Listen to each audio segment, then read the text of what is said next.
इतिहास केवल युद्धों और ताजपोशों का दस्तावेज नहीं है। इतिहास वो भी है जिसमें इंसानी भावनाएं, रिश्तों की ऊष्मा और सत्ता के गलियारों में खिलती प्रेम के फूल दर्ज होते हैं।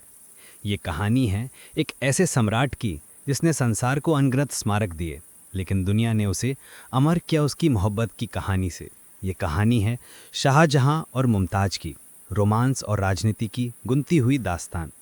17वीं सदी की शुरुआत में भारत मुगल सल्तनत की सबसे चमकदार सुबह देख रहा था। अकबर के बाद जहांगीर का शासन चल रहा था और शाही दरबार कला, संस्कृति और वैभव का केंद्र था। लाल किलों और संगमरमर की हवेलियों के बीच जहां शाही जिंदगी नाजुक थी, उतनी ही सख्त भी। राजनीतिक चालें हर मुस्कान के पीछे छिपी रहती और रिश्ते केवल खून के नहीं, सत्ता और महत्वाकांक्षाओं के भी बंधन थे। इन हालातों के बीच जहांगीर के बेटे खुर्रम, जो आगे चलकर शाहजहां बने, अपनी जवानी के पहले पड़ाव पर थे। महत्वाकांक्षी, तेज तर्रार और कला प्रेमी। और तभी तकदीर ने उन्हें उस रूहानी सौंदर्य से मिलाया जो उनकी जिंदगी का स्थायी हिस्सा बन गया। अर्जुमंद बानो बेगम, जिन्हें दुनिया मुमताज महल के नाम से जानती है। वर्ष 1607। आगरा का शाही बाजार। खुर्रम अपने दोस्तों और उस्तादों के साथ घूमते हुए अचानक उस चेहरे से टकराए। अर्जुमंद बानो बेगम नूरजहां के भतीजे आसफ खां की बेटी। केवल 14 बरस की थीं, पर चेहरे पर मासूमियत और गजब की नज़ाकत थी।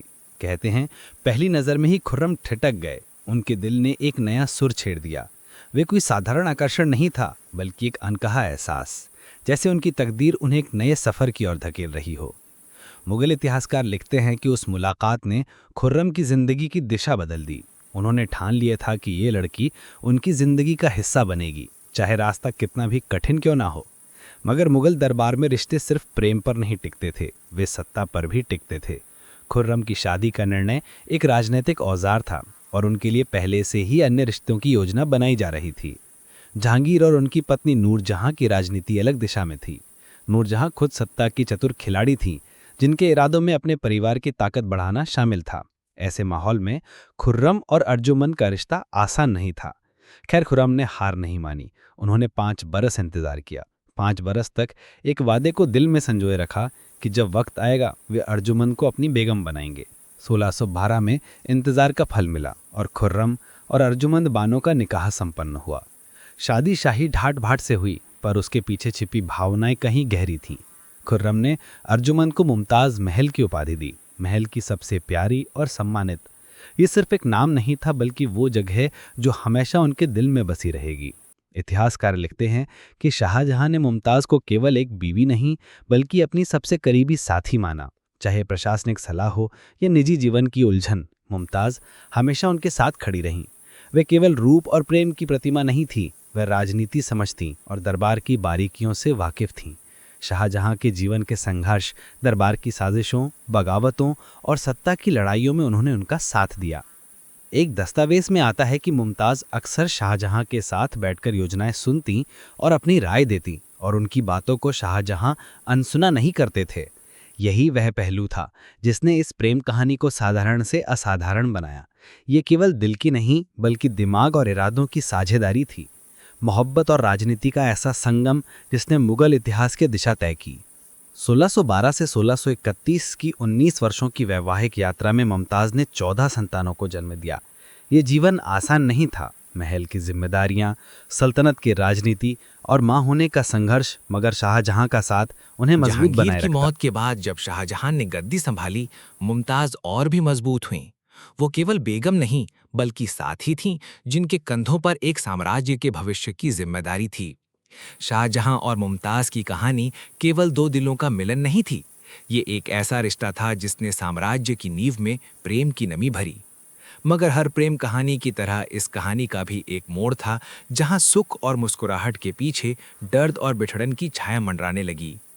1627 में सम्राट जहांगीर का जीवन अपने अंतिम पड़ाव पर था और दरबार की राजनीति उलझनों से भरी थी। नूरजहां की महत्वाकांक्षाएं जिंदा थीं।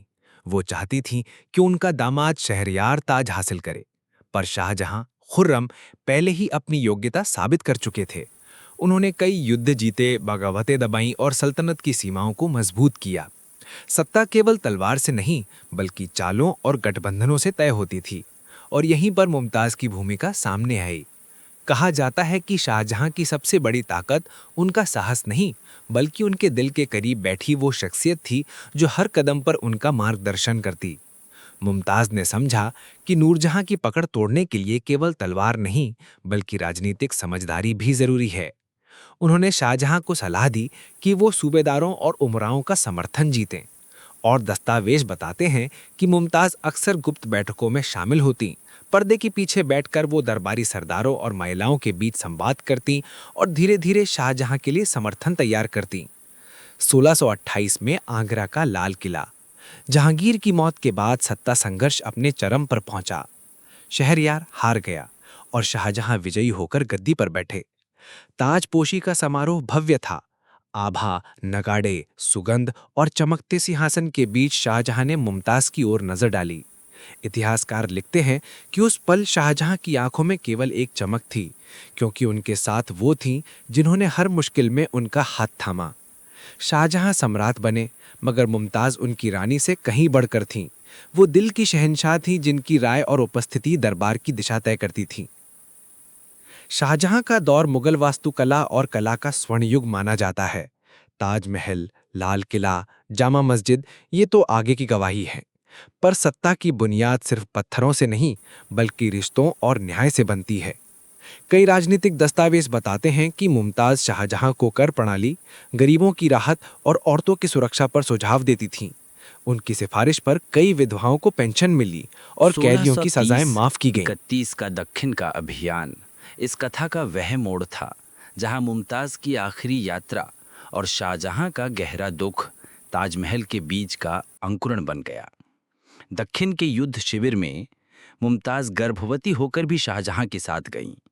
कहते हैं उन्होंने सोचा कि जहां आप होंगे वहीं मेरी जगह है, पर तकदीर ने उनका साथ नहीं दिया। 17 जून 1631 को मुमताज ने अपने 14वें बच्चे को जन्म दिया। बच्ची ग्वाहरारा बेगम हुई, पर मुमताज की सांसें धीमी पड़ गई। अबुल हमीद लाहौरी लिखते हैं कि शाहजहां तंबू में पहुंचे। उन्होंने मुमताज का हाथ थामा और आंसुओं भरी आंखों से कहा, तुम्हारे बिना मेरा जीवन अधूरा है। मुमताज मुस्कुराईं और बोली, आपकी याद में मैं हमेशा जिंदा रहूंगी। और कुछ ही पलों बाद वे चुप हो गई। उस पल एक सम्राट जो पूरे हिंदुस्तान पर शासन करता था, बस एक टूटा हुआ इंसान रह गया। शाहजहां कई दिनों तक न खाना खाते, न आराम करते। इतिहासकार लिखते हैं कि उनके बाल समय से पहले सफ़ेद हो गए और उनकी आंखों की चमक फीकी पड़ गई। मुगल दरबार ने उन्हें संभालने की कोशिश की, मगर वे बार बार कहते, मेरी मुमताज के बिना ये ताज, ये सिंहासन सब बेकार है। मुमताज का पार्थिव शरीर पहले बुरहानपुर में दफनाया गया, जहां एक साधारण सी कब्र बनाई गई। पर शाहजहां जानते थे यह अस्थायी है। उनके दिल ने ठान लिया था कि मुमताज को ऐसी अंतिम विश्राम स्थली देंगे जो दुनिया की हर इमारत से अलग होगी। यही वह क्षण था जब ताजमहल का बीज अंकुरित हुआ। शाहजहां ने अपने उस्ताद वास्तुकारों, उस्ताद अहमद लाहौरी, मिर्ज़ा गियास बेग और कई शिल्पकारों को बुलाया और कहा, मेरी मुमताज के लिए ऐसा मकबरा बनाओ जो कयामत तक प्रेम की मिसाल बने। दरबारियों ने पूछा, जहाँपना, इसकी लागत, इसकी सीमा? शाहजहां का उत्तर था, मोहब्बत की कोई कीमत नहीं होती। जब तक मेरी सांसें चलेंगी, मैं इस ख्वाब को हकीकत बनाऊंगा। जब ये खबर फैली कि सम्राट अपनी बेगम के लिए ऐसा मकबरा बना रहे हैं जो दुनिया में बेजोड़ होगा, तो लोगों के दिलों में इज्जत पड़ गई। किसान, कारीगर, कवि सब कहते थे, हमारे सम्राट अपनी रानी से सच्चा प्रेम करते हैं, यही प्रेम उन्हें महान बनाएगा। शाहजहां महीनों तक अकेले रहे। वे मुमताज की निशानियों को देखते, उनके गहने, पत्र और सुगंधित कपड़े। कभी कभी नदी किनारे बैठकर कहते, इस जल की तरह मेरी आंखों से आंसू बहते रहेंगे जब तक ताज ना खड़ा हो जाए। 1632 में ताजमहल का निर्माण आरंभ हुआ। सैकड़ों कलाकार, हजारों मजदूर और कई दशकों की मेहनत। पर यह केवल एक इमारत नहीं थी, ये शाहजहां का टूटा हुआ दिल था जो पत्थरों में ढलकर दुनिया के सामने आया। मुमताज की आखिरी सांस ने शाहजहां को तोड़ दिया, लेकिन उसी टूटे दिल से जन्मा ताजमहल प्रेम का सबसे बड़ा प्रतीक। शाहजहां ने दरबारियों के सामने आदेश दिया कि मुमताज़ की मज़ार ऐसी बने जिसे देखकर दुनिया प्रेम का असली मतलब समझे। उस्ताद अहमद लाहौरी को प्रमुख वास्तुकार नियुक्त किया गया और तुर्की, ईरान, मध्य एशिया और भारत के कारीगर बुलाए गए। कहा जाता है कि निर्माण में 20,000 से अधिक मजदूर और 1,000 से ज़्यादा हाथी शामिल थे। ताजमहल के लिए स्थान चुना गया आगरा की यमुना नदी का किनारा, क्योंकि शाहजहां चाहते थे मुमताज़ की मज़ार ऐसी जगह हो जहां चांदनी रात में नदी का पानी उसकी छवि को दर्पण की तरह चमकाए। इस स्थल का धार्मिक महत्व भी था। नदी को जीवन और शांति का प्रतीक माना जाता था। ताजमहल की बनावट इस्लामी, फारसी और भारतीय शैलियों का संगम है। मुख्य गुंबद, चारों कोनों पर मीनारे पर जन्नत और का रूप संगमरमर की चमक कहा जाता है। सब एक शाहजहां ही ने विचार से ताजमहल प्रेरित को थे। जन्नत की उस तस्वीर की तरह बनवाया जिसका जिक्र कुरान में मिलता है, जहां बाग हैं, नदियां हैं और अमर शांति का माहौल है। ताजमहल का संगे मरमर मकराना से लाया गया और कीमती पत्थर लाल माणिक, नीला लेपिस लाजुली, पन्ना, फिरोजा दुनिया के अलग अलग हिस्सों से इकट्ठा किए गए। इन्हें संगे मरमर पर जड़ाई कर पिएट्रा ड्यूरा कला में बदल दिया गया।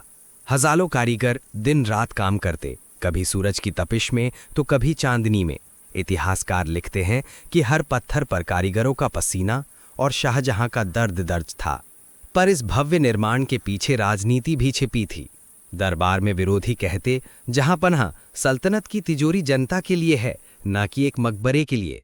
कुछ उमरा को डर था कि इतना खर्च सल्तनत की कमर तोड़ देगा, मगर शाहजहां ने कहा, यह मकबरा नहीं, मेरा वादा है, और वादे की कोई कीमत नहीं होती। धीरे धीरे ताजमहल का स्वरूप सामने आने लगा और आगरा की गलियों में लोग कहने लगे, हमारे सम्राट ने अपने प्रेम को पत्थरों में ढाल दिया। कारीगर खुद को इतिहास का हिस्सा मानने लगे और लोक गीतों में ताज का जिक्र होने लगा। सफ़ेद चांदनी सा महल जो प्रेम की निशानी बनेगा। कहते हैं शाहजहां हर शाम निर्वाण स्थल पर आते, वो संगे मरमर की दीवारों पर हाथ फेरते और कहते, ये पत्थर नहीं, मेरी मुमताज़ की सांसों की गूंज है। वो यमुना किनारे बैठकर घंटों निहारते और कल्पना करते कि एक दिन यहाँ उनकी मुमताज़ हमेशा के लिए अमर हो जाएगी। ताजमहल का निर्माण लगभग 22 वर्षों तक चला, 1632 से 1653 तक। इस बीच कई युद्ध हुए और सल्तनत की नीतियां बदलीं, पर ताजमहल का काम कभी नहीं रुका। शाहजहां का प्रेम इतना मजबूत था कि विरोध और मुसीबतें भी उसकी राह नहीं रोक सकीं। जब ताजमहल अपने पूर्ण रूप में सामने आया तो दुनिया ने सांसें थाम लीं। सफ़ेद संगे मरमर, नीला आकाश और यमुना का प्रतिबिंब मिलकर जैसे कोई स्वर्गीय चित्र बनाते थे। ये केवल मुमताज़ का मकबरा नहीं था, बल्कि वो आईना था जिसमें पूरी इंसानियत ने प्रेम का चेहरा देखा। ताजमहल का निर्माण पूरा हुआ, पर शाहजहां का दिल अब भी खाली था। उन्होंने अपनी रानी को पत्थरों में अमर कर दिया, पर जीवन की जंग में एक नया अध्याय खुल रहा था, सत्ता का संघर्ष, उनके अपने ही बेटे की बगावत और पतन। अगले भाग में औरंगजेब का उदय, शाहजहां का पतन और वो पल जब सम्राट अपने ही बनाए ताजमहल से दूर कैद हो गए। पर अब यहाँ तक कि ताजमहल बन चुका था और इतिहास हमेशा रोशनी और अंधकार के बीच झूलता रहता है। 1650 के बाद शाहजहां बूढ़े होने लगे। उनकी आंखों की चमक ताजमहल की सफ़ेदी में ही झलकती थी और वो अक्सर घंटों नदी किनारे बैठकर ताज को निहारते और मुमताज़ से मन ही मन बातें करते। पर सल्तनत का शासन इतना आसान नहीं था। करोड़ों की आबादी, फैली हुई ज़मीनें और बढ़ते खर्च के बीच एक मजबूत उत्तराधिकारी की ज़रूरत थी। शाहजहां के 4 बेटे थे। दारा शिकोह बंगाल के सबसे बड़े विद्वान और सूफी विचारों वाले, मुराद गुजरात के गवर्नर, सैन्य प्रिय, और औरंगजेब धार्मिक कट्टर, चालाक और महत्वाकांक्षा की पराकाष्ठा। शाहजहां चाहते थे कि गद्दी दारा शिकोह को मिले, क्योंकि दारा में वो उदारता और विद्वता थी जो अकबर की परंपरा को आगे बढ़ा सकती थी। पर औरंगजेब की नज़र में गद्दी सबसे बड़ी दौलत थी। 1657 में शाहजहां अचानक बीमार पड़े और दरबार में खबर फैली कि सम्राट अब ज्यादा दिन नहीं जिएंगे। बस यही से सत्ता का खूनी खेल शुरू हुआ। भाइयों का भाईचारा टूट गया और हर राजकुमार ने अपनी सेना तैयार की। सल्तनत जो ताजमहल जैसी इमारतों से जगमगाती थी, अब युद्ध भूमि बनती चली गई। शुजा ने बंगाल से विद्रोह किया, मुराद ने गुजरात से ताकत जुटाई और औरंगजेब ने धीरे धीरे दोनों को अपने पक्ष में मिलाया। दूसरी ओर दारा शिकोह दिल्ली में शाहजहां के आशीर्वाद से गद्दी संभालने को तैयार थे। कई निर्णायक युद्ध हुए और सबसे बड़ा 1658 में समूगढ़ के मैदान में हुआ, जहां औरंगजेब और दारा आमने सामने थे। नतीजा दारा की पराजय और भागना रहा और औरंगजेब ने अपने भाइयों को एक एक कर समाप्त कर दिया। शुजा को हराकर बंगाल से बाहर किया गया, मुराद को पहले साथ लेकर फिर धोखे से मौत दे दी गई और दारा शिकोह को पकड़वाकर 1659 में मौत के घाट उतार दिया गया। इतिहासकार लिखते हैं कि दारा को गद्दार की तरह घर घर घुमाया गया और ये दृश्य दिल्ली के लोगों के दिलों में हमेशा के लिए चुभ गया। औरंगजेब ने गद्दी संभाल ली और शाहजहां, जिन्हें अब भी जीवित पाया जाता था, उन्हें आगरा के किले में कैद कर दिया गया। सोचिए, एक सम्राट जिसने ताजमहल जैसा चमत्कार रचा, जिसने सल्तनत को वैभव दिया, अब अपने ही बेटे की कैद में था। शाहजहां को मुसम्मन बुर्ज नामक कक्ष में रखा गया, जो जमुना किनारे था, जहां से ताज साफ दिखाई देता था। कहा जाता है शाहजहां दिन रात उसी खिड़की से ताज को निहारते रहते और अक्सर कहते, मुमताज देखो, तुम्हारे लिए बनाया ताज अब मेरी कैद की दीवारों के पार है, मगर जब तक मेरी सांसें चलेंगी मैं तुम्हें यहीं से देखता रहूंगा। इतिहासकार बताते हैं कि शाहजहां ने अपनी आखिरी 8 साल कैद में गुजारे और उनकी बेटी जहारा बेगम उनके लिए भोजन लाती, दवाइयां देती और ताजमहल की चर्चा कर उन्हें ढांढस बंधाती। दिल्ली और आगरा की गलियों में लोग फुसफुसाते थे, सम्राट को अपने ही बेटे ने कैद कर लिया, ये कैसा न्याय है। मगर औरंगजेब की सत्ता इतनी मजबूत थी कि कोई खुलकर विरोध न कर सका। मगर शाहजहां की कहानी अब प्रेम से राजनीति की निर्दयी चालों तक से वह पहुंच रोज चुकी अपनी थी। रानी को देखते रहे, ताजमहल के रूप में। शाहजहां और मुमताज की रूहें अब ताजमहल के संगे मरमर में सो रही थी, पर शाहजहां की आखिरी सांसें ताजमहल की सफेदी में घुल गईं। 22 जनवरी 1466 को उनकी तबीयत बिगड़ गई और उसी रात उनकी सांसें थम गईं। इतिहासकार अबुल हमीद लाहौरी लिखते हैं कि सम्राट ने धीरे से कहा, मुमताज मैं आ रहा हूं, और फिर वे चल बसे। शाहजहां के पार्थिव शरीर को रात के समय यमुना किनारे ताजमहल ले जाया गया और दियों की रोशनी में उनका जनाजा गुजरा। हर कदम पर ऐसा लगा जैसे हवा भी थम गई हो। ताजमहल के भीतर मुमताज की कब्र पहले से बनी थी और शाहजहां को उसी के बगल में दफनाया गया।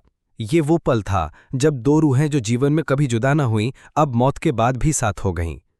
आगरा और दिल्ली की गलियों में लोग कहते रहे, अब ताजमहल केवल रानी की याद नहीं, बल्कि 2 दिलों की अमर कहानी है। शाहजहां और मुमताज की कब्रें आज भी ताजमहल के संगे मरमर में सो रही थी, पर शाहजहां की आखिरी सांसें ताजमहल की सफेदी में घुल गईं। 22 जनवरी 1666 को उनकी तबीयत बिगड़ गई और उसी रात उनकी सांसें थम गईं। इतिहासकार अबुल हमीद लाहौरी लिखते हैं कि सम्राट ने धीरे से कहा, मुमताज मैं आ रहा हूं, और फिर वे चल बसे। शाहजहां के पार्थिव शरीर को रात के समय यमुना किनारे ताजमहल ले जाया गया और दियों की रोशनी में उनका जनाजा गुजरा। हर कदम पर ऐसा लगा जैसे हवा भी थम गई हो। ताजमहल के भीतर मुमताज की कब्र पहले से बनी थी और शाहजहां को उसी के बगल में दफनाया गया। ये वो पल था जब 2 रूह जो जीवन में कभी जुदा ना हुई, अब मौत के बाद भी साथ हो गईं। आगरा और दिल्ली की गलियों में लोग कहते रहे, अब ताजमहल केवल रानी की याद नहीं, बल्कि 2 दिलों की अमर कहानी है। शाहजहां और मुमताज की कब्रें आज भी ताजमहल के भीतर एक दूसरे के पास हैं और सम्राट की आखिरी ख्वाहिश पूरी हुई, वो मुमताज से कभी जुदा ना हो। प्रेम का ये प्रतीक समय की धूल से भी अछूता रहा। हर दौर में, हर पीढ़ी में ताजमहल ने यही संदेश दिया कि सच्ची मोहब्बत मौत से भी बड़ी होती है। शाहजहां की आखिरी सांसें ताजमहल की सफेदी में घुल गईं और अब वो और मुमताज दोनों उस संगे मरमर की खामोशी में हमेशा के लिए साथ हैं। पर कहानी यहीं खत्म नहीं होती। सदियों बाद भी ताजमहल दुनिया का सबसे बड़ा प्रेम स्मारक बना रहा, कला, राजनीति और भावनाओं की धरोहर बनकर खड़ा रहा।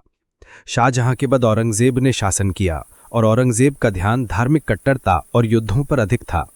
ताजमहल उनके लिए केवल एक मकबरा था, ना कि भावना की निशानी। और वक्त बीतने के साथ मुगल सल्तनत धीरे धीरे कमजोर होती चली, दरबारों की चहल पहल घटने लगी। फिर भी यमुना किनारे ताजमहल शांति से खड़ा रहा, मानो अपनी कहानी खुद बयान करता हो। 17वीं और 18वीं सदी में कई यूरोपीय यात्री आए। जीन बैप्टिस्ट टेवर्नियर ने लिखा, मैंने पूरी दुनिया घूमी है पर ऐसा मकबरा कहीं नहीं देखा। और अन्य यात्रियों ने भी ताज की सुंदरता को अमर बताया। उनकी आंखों में ताज केवल एक इमारत नहीं, बल्कि एक चमत्कार था, और उन्होंने इसे किताबों में दर्ज किया, जिससे ताजमहल की ख्याति हिंदुस्तान से बाहर भी फैलने लगी। 18वीं सदी में मुगल सत्ता टूटने लगी और ताजमहल की हालत भी बिगड़ी। मराठा और जाट आक्रमणों में कीमती पत्थर उखाड़ लिए गए और जड़ाऊ पंडम और माणिक चोरी हो गए। आगरा की जनता कहती थी, ये अब भी सुंदर है, मगर इसकी रूह पर समय की धूल चढ़ गई है। 19वीं सदी में अंग्रेज भारत पर काबिज हुए और शुरुआत में अंग्रेज अधिकारियों ने ताजमहल को महज एक पुरानी इमारत माना। कुछ गवर्नरों ने ताज के बागों को काटकर यूरोपीय शैली के लॉन बना दिए और कहा जाता है कि एक समय को ताज को नीलामी में बेचने की भी योजना बनी थी। वॉइस ओवर में कहा जा सकता है, सोचिए जिस इमारत को शाहजहां ने प्रेम का प्रतीक बनाया था, वही इमारत औपनिवेशिक लालच का शिकार बनने वाली थी। 20वीं सदी की शुरुआत में वायसराय लॉर्ड कर्जन ने ताजमहल की हालत देखी और बहाली का आदेश दिया। ताज के बागों को फिर से सजाया गया और संगमरमर की मरम्मत करवाई गई। यही वो पल था जब ताजमहल ने एक बार फिर अपनी खोई हुई चमक वापस पाई और अब वो केवल भारत की धरोहर नहीं बल्कि दुनिया की धरोहर बन चुका था। धीरे धीरे ताजमहल पश्चिमी दुनिया के कलाकारों, कवियों और यात्रियों के लिए प्रेरणा बन गया। रविंद्रनाथ ठाकुर ने इसे समय की गाल पर झिलमिलाता आंसू कहा और सर एडविन अर्नोल्ड ने लिखा कि ये एक मकबरा नहीं बल्कि एक प्रेम गीत है जो पत्थरों में ढला है। ताज अब आगरा तक सीमित नहीं रहा बल्कि पूरी दुनिया के दिल में दर्ज हो गया। औपनिवेशिक युग की कठोरता के बावजूद ताजमहल लोगों को प्रेम और उम्मीद का सबक देता रहा। दूर दूर से लोग आते और कहते, हमने प्रेम को किताबों में पढ़ा पर यहाँ आकर उसे पत्थरों में देखा। अगले अध्याय में स्वतंत्र भारत में ताजमहल की भूमिका आई। 1947 में आज़ादी के बाद ताजमहल केवल पुरानी धरोहर न रहकर नए भारत की शान बन गया। नई सरकार की चुनौतियां थीं पर सांस्कृतिक धरोहरों का बचाना भी अहम था। अब ताजमहल भारत की पहचान बन गया और दुनिया भर के नेता आगरा आते और कहते, ये भारत की आत्मा है। 1983 में यूनेस्को ने ताजमहल को विश्व धरोहर स्थल घोषित किया क्योंकि इसकी बेजोड़ वास्तुकला, इतिहास में इसकी अद्वितीय जगह और मानव भावनाओं का प्रतिनिधित्व दुनिया के लिए अतुलनीय था। वॉइस ओवर कह सकता है, ताजमहल अब केवल भारत का नहीं बल्कि पूरी मानवता का हिस्सा बन चुका था। आज़ाद भारत में ताज प्रेम का प्रतीक बना रहता, जहां हर प्रेमी प्रेमिका इसे देखने आता और दूसरी ओर यह अर्थव्यवस्था का आधार भी बन गया। लाखों पर्यटक आते और आगरा की गलियां, होटल और बाजार ताज की वजह से रौनक से भर उठते। स्थानीय गाइड कहते हैं, ताज सिर्फ पत्थरों की इमारत नहीं, यह हमारे रोजगार का सहारा है। पर आधुनिक समय ने ताजमहल को नई चुनौतियों के सामने खड़ा कर दिया। प्रदूषण से संगमरमर पीला पड़ता गया, यमुना का घटता जलस्तर नींव को प्रभावित करने लगा और लाखों पर्यटकों का दबाव संरचना पर असर डालता रहा। सरकार ने ताज ट्रेपेजियम जोन जैसी योजनाएं शुरू की, कारखानों पर नियंत्रण लगाया और वाहनों की आवाजाही सीमित की। पर सवाल बना हुआ है, क्या हम ताजमहल को आने वाली पीढ़ियों के लिए बचा पाएंगे? आज भी दुनिया के बड़े नेता ताजमहल देखने आते हैं। अमेरिका के राष्ट्रपति, रूस और फ्रांस के राष्ट्राध्यक्ष, जापान और चीन के प्रधानमंत्री, हर कोई ताज के सामने खड़ा होकर कहता है कि ये सिर्फ भारत की धरोहर नहीं, ये इंसानियत की धरोहर है।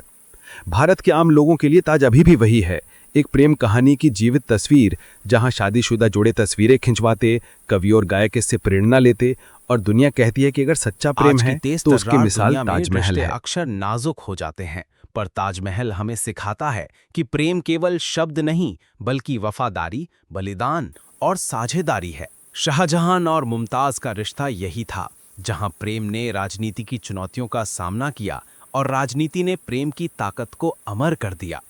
ये दास्तान हमें बताती है कि सत्ता बदलती रहती है लेकिन प्रेम अमर रहता है। ताजमहल पत्थरों का ढांचा नहीं बल्कि इंसानियत की धड़कन है और जब तक ये खड़ा है ये दुनिया को याद दिलाता रहेगा कि मोहब्बत ही वो ताकत है जो हर सरहद, हर दीवार और हर साजिश से बड़ी है। हर सैलानी जब ताजमहल के सामने खड़ा होता है तो उसके दिल में वही सवाल उठता है कि क्या कभी किसी ने मुझसे उतना प्रेम किया होगा जितना शाहजहां ने मुमताज से किया। और यही ताजमहल की सबसे बड़ी जीत है, ये दिलों में सवाल छोड़ता है और प्रेम की तलाश को जिंदा रखता है। शाहजहां और मुमताज की कहानी प्रेम और राजनीति की सबसे अनोखी गाथा है, जिसमें हमने देखा कैसे दो आत्माएं मिलीं, कैसे प्रेम ने सत्ता के खेल में अपनी जगह बनाई, कैसे जुगाई ने एक अमर स्मारक को जन्म दिया और कैसे वो स्मारक समय की हर आंधी में खड़ा रहा। आज ताजमहल केवल भारत नहीं बल्कि पूरी दुनिया का धरोहर है और ये गवाही देता है कि इंसानियत की सबसे बड़ी ताकत प्रेम है।